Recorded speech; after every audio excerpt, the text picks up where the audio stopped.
मित्रों नमस्कार। सोहन इंस्टीट्यूट के ऑनलाइन प्लेटफॉर्म में आप सबका स्वागत है। देखिए, यहाँ से आपको सुपर टीटी की जो भी प्रैक्टिस मिल रही है उसका जो है आप समय समय पर रिवीजन करते रहें, क्योंकि कयास लगाए जा रहे हैं कि मार्च के दूसरे सप्ताह में जो है आपको यूपी टीटी का नोटिफिकेशन देखने को मिल सकता है। और जैसे ही यूपी टीटी की परीक्षा जो है संपन्न होगी, बहुत जल्द जो है आपको सुपर टीटी का भी नोटिफिकेशन देखने को मिलेगा।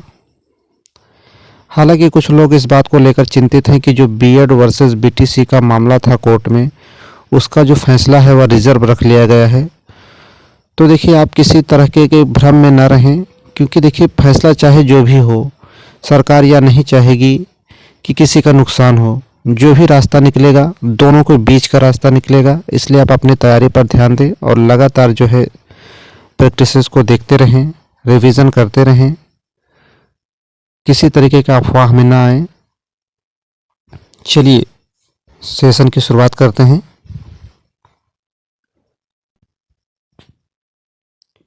पहला प्रश्न आपसे पूछ रहा है कि भारत का पहला शिक्षा आयोग किसे कहा जाता है। ऑप्शन ए में दिया है क्या कोठारी आयोग को, बी में दिया है क्या सैडलर आयोग को, सी में दिया है हंटर आयोग को और डी में दिया है रैले आयोग को। देखिए, कोठारी आयोग जो है 1964-66 में आया। सैडलर आयोग जो है 1917 से 1919 के बीच, जबकि देखिए रैले आयोग बना 1902 में और हंटर आयोग 3 फरवरी 1882 को। और इसी हंटर आयोग को जो है भारत का पहला शिक्षा आयोग कहा जाता है। सही जवाब होगा ऑप्शन नंबर सी।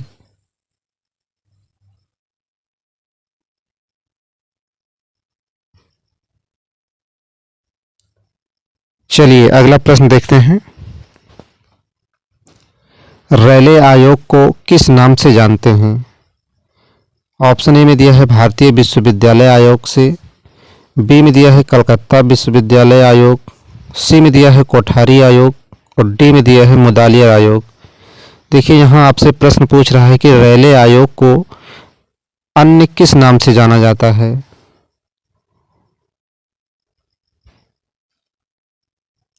देखिए, मुदालियर आयोग को माध्यमिक शिक्षा आयोग के नाम से जाना जाता है, जबकि कोठारी आयोग का दूसरा नाम जो है राष्ट्रीय शिक्षा आयोग है और कलकत्ता विश्वविद्यालय आयोग को ही जो है सैडलर आयोग के नाम से जाना जाता है। जबकि रैले आयोग को जो है भारतीय विश्वविद्यालय आयोग के नाम से जाना जाता है। इसलिए आपका सही उत्तर हो जाएगा ऑप्शन नंबर ए।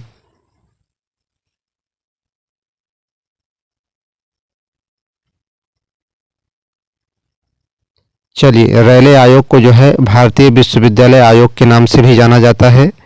इस प्रश्न का सही उत्तर हो जाएगा ऑप्शन नंबर ए। चलिए अगला प्रश्न देखते हैं। प्रसिद्ध प्राच्य पाश्चात्य विवाद का जन्म 1813 के आज्ञा पत्र के किस धारा से हुआ है।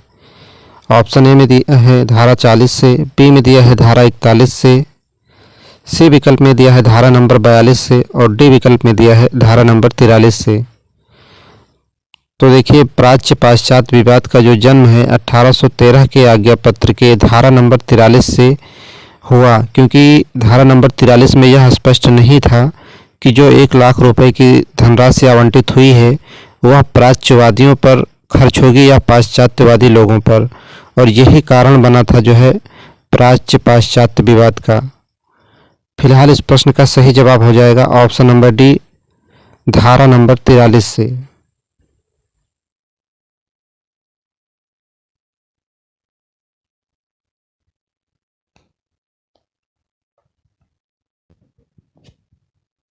चलिए अगला प्रश्न देखते हैं। 1833 के आज्ञा पत्र में शिक्षा के लिए धनराशि कितनी थी। ऑप्शन ए में दिया है 1 लाख, बी में दिया है 10 लाख, सी में दिया है 5 लाख और डी में दिया है 50 लाख। तो देखिए, 1833 के आज्ञा पत्र में शिक्षा के लिए जो धनराशि थी वह जो है 10 लाख थी। विकल्प बी सही होगा। देखिए, 1813 में जो है प्राच्य और पाश्चात्यवादियों के लिए 1 लाख रुपए की धनराशि जो है आवंटित हुई थी। बाद में वह विवाद का कारण बनी और ठीक 20 साल बाद जो है 1833 में यह धनराशि जो है बढ़ाकर 10 लाख कर दी गई थी। सही जवाब होगा option number B.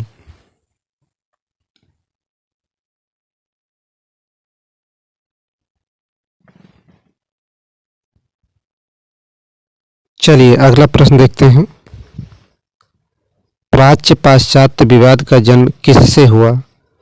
Option A में दिया है 1813 के आज्ञा पत्र से, बी विकल्प में दिया है 1835 के मैकाले विवरण पत्र से, सी में दिया है 1839 के ऑकलैंड घोषणा पत्र से और डी में दिया है 1854 के वुड घोषणा पत्र से। तो देखिए इसकी चर्चा अभी हमने की। जो प्राच्य पाश्चात्य विवाद जो है जहाँ से शुरू हुआ वह 1813 के आज्ञा पत्र से। सही जवाब होगा ऑप्शन नंबर ए।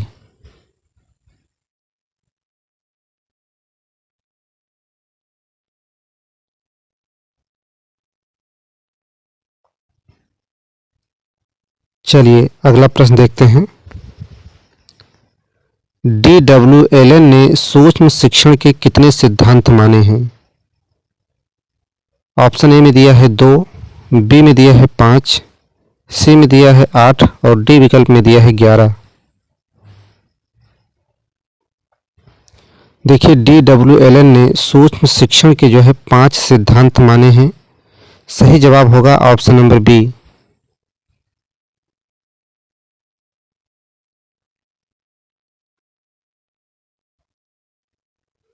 चलिए अगले प्रश्न की तरफ बढ़ते हैं। सूक्ष्म शिक्षण में कक्षा का आकार होता है।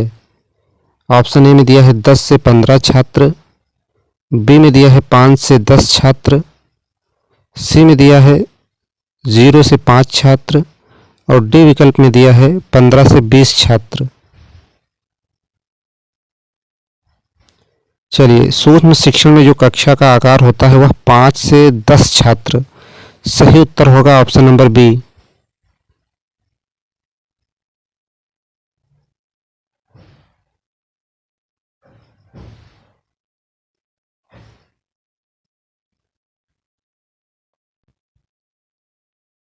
चलिए अगला प्रश्न देखते हैं।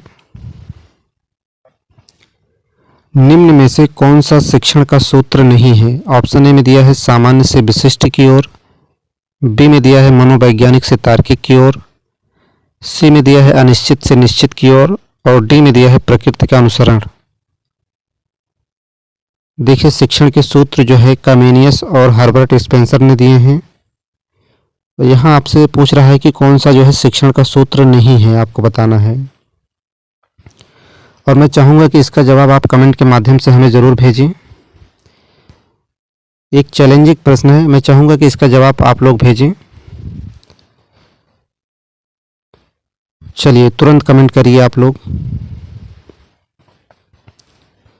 तो देखिए मनोवैज्ञानिक से तार्किक की ओर, अनिश्चित से निश्चित की ओर और प्रकृति का अनुसरण, ये तीनों जो हैं शिक्षण के सूत्र हैं। ऑप्शन ए में जो दिया है सामान्य से विशिष्ट की ओर, यह कोई शिक्षण सूत्र नहीं है, इसलिए आपका सही जवाब होगा ऑप्शन नंबर ए।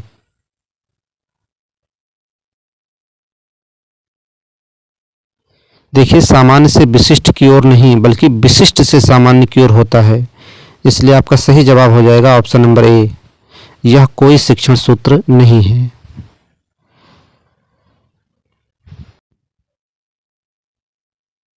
चलिए अगला प्रश्न देखते हैं। विभिन्न विद्वानों द्वारा माने गए शिक्षण कौशलों की संख्या का कौन सा जोड़ा जो है सुमेलित है? ऑप्शन ए में दिया है डब्ल्यू एलन ने क्या 14 शिक्षण कौशल बताए हैं, बी विकल्प में दिया है एनसीईआरटी ने क्या 7 शिक्षण कौशल बताए हैं, सी में दिया है प्रोफेसर बीके पासी ने 13 शिक्षण कौशल बताए हैं और डी में दिया है उपरोक्त सभी।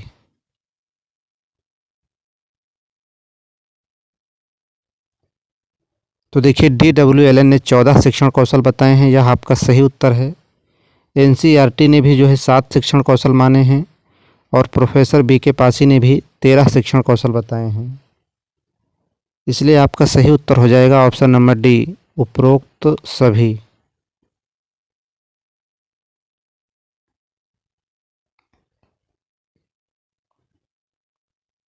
चलिए अगला प्रश्न देखते हैं।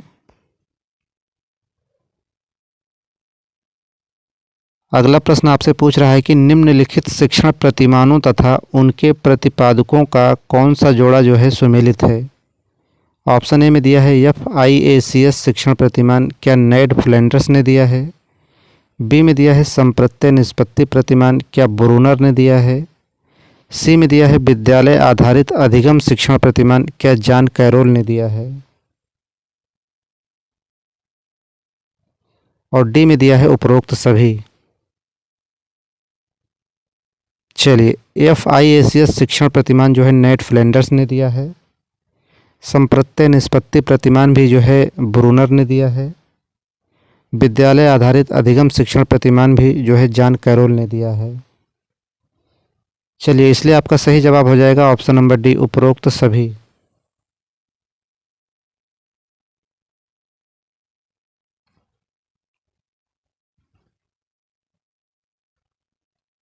चलिए अगला प्रश्न देखते हैं। परिवार सामाजिक जीवन की प्रथम पाठशाला है, यह किसने कहा था। ऑप्शन ए में दिया है कमेनियस ने, बी में दिया है काम्टे ने, सी में दिया है प्रोवेल ने और डी में दिया है रेमांट ने। तो देखिए परिवार सामाजिक जीवन की प्रथम पाठशाला है, यह जो है आगस्त काम्टे ने कहा था। इस प्रश्न का सही जवाब हो जाएगा ऑप्शन नंबर बी।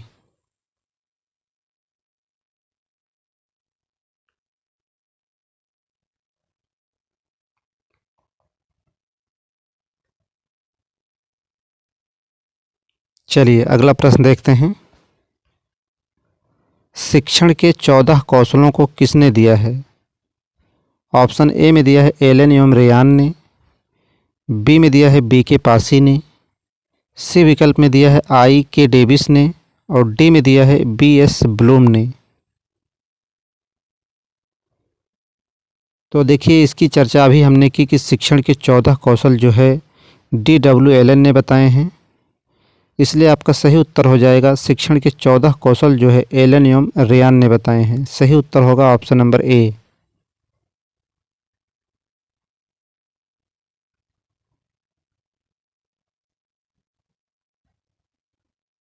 चलिए अगले प्रश्न की तरफ बढ़ते हैं। मानव आवश्यकताओं का पदानुक्रम का सिद्धांत किसने दिया है। ऑप्शन ए में दिया है स्किनर ने, बी में दिया है ब्लूम ने, सी विकल्प में दिया है मैस्लो ने और डी में दिया है फ्लैंडर्स ने।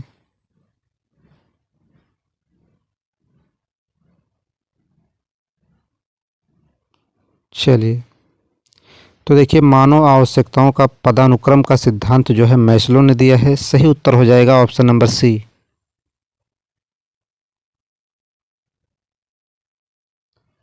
जबकि FIACS शिक्षण प्रतिमान जो है फ्लैंडर्स ने दिया है।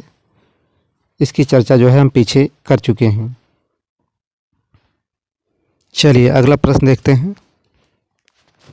शिक्षा मनुष्य में अंतर्निहित पूर्णता की अभिव्यक्ति है, यह किसने कहा था। ऑप्शन ए में दिया है टैगोर ने, बी में दिया है विवेकानंद ने, सी में दिया है महर्षि अरविंद ने और डी में दिया है रामकृष्ण परमहंस ने।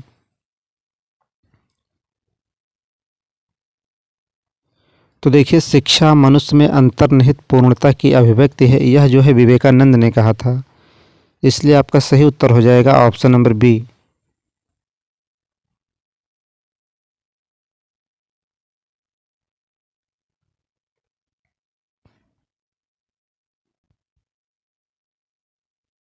चलिए अगला प्रश्न देखते हैं। स्वामी विवेकानंद के अनुसार शिक्षा का उद्देश्य जो है कौन सा नहीं है। ऑप्शन ए में दिया है अंतर्निहित पूर्णता की अभिव्यक्ति, बी में दिया है शारीरिक विकास, सी में दिया है संकीर्ण विकास और डी में दिया है विश्व बंधुत्व की भावना का विकास।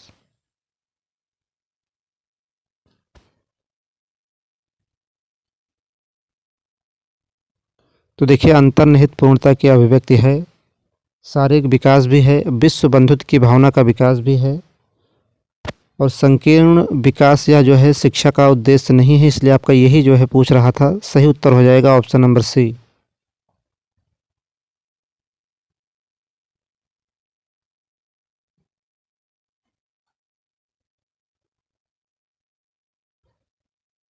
चलिए अगला प्रश्न देखते हैं। प्रयोजनवाद का रूप कौन सा है? ऑप्शन ए में दिया है मानवीय, बी में दिया है प्रयोगात्मक, सी में दिया है जीव वैज्ञानिक और डी में दिया है लौकिक। चलिए प्रश्न पूछ रहा है कि प्रयोजनवाद का रूप कौन सा है। ऑप्शन ए में दिया है मानवीय, बी में दिया है प्रयोगात्मक, सी में दिया है जीव वैज्ञानिक और डी में दिया है लौकिक। तो चलिए इस प्रश्न का सही जवाब होगा ऑप्शन नंबर बी, प्रयोगात्मक।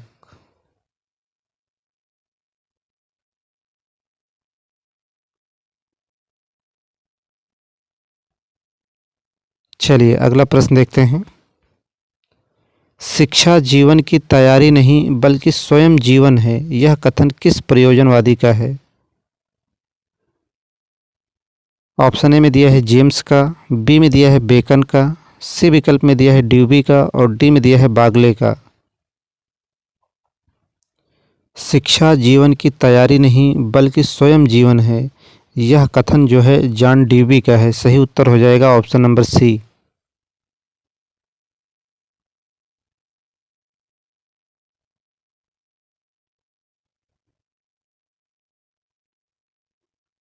चलिए अगला प्रश्न देखते हैं। मूल्यों के आधार पर व्यक्तित्व का वर्गीकरण किसने प्रस्तुत किया?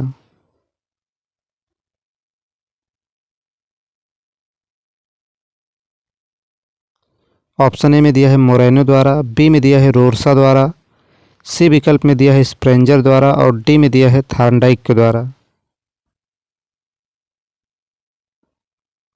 तो देखिए मोरेनो ने दिया है समाज मिति परीक्षण और स्याही धब्बा परीक्षण दिया है रोर्सा ने, जबकि मूल्यों के आधार पर व्यक्तित्व का वर्गीकरण जो है किया है स्प्रेंजर ने।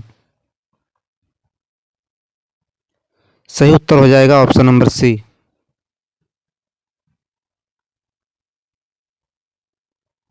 चलिए अगला प्रश्न देखते हैं।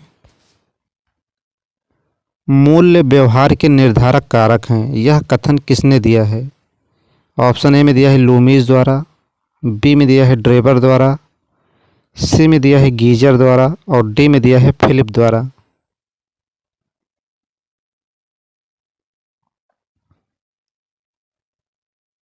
मूल्य व्यवहार के निर्धारक कारक हैं, यह कथन जो है लूमीज द्वारा दिया गया है। सही उत्तर होगा ऑप्शन नंबर ए।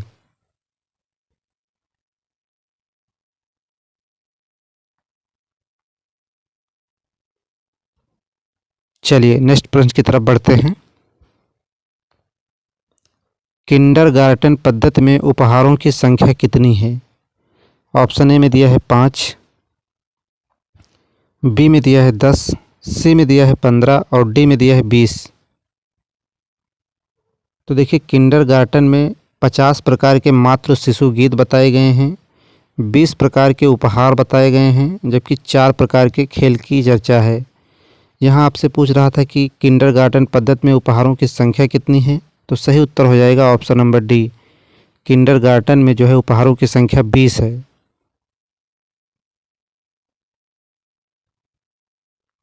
विकल्प डी सही होगा यहाँ पर।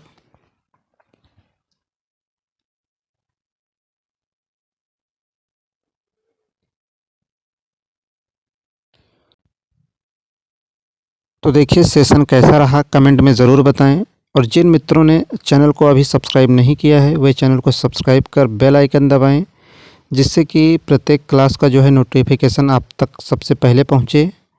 और जिन्होंने चैनल को सब्सक्राइब कर लिया है वे क्लास को अपने दोस्तों में शेयर ज़रूर किया करें। आज के लिए सिर्फ इतना ही। क्लास में बने रहने के लिए आप सबका बहुत बहुत धन्यवाद।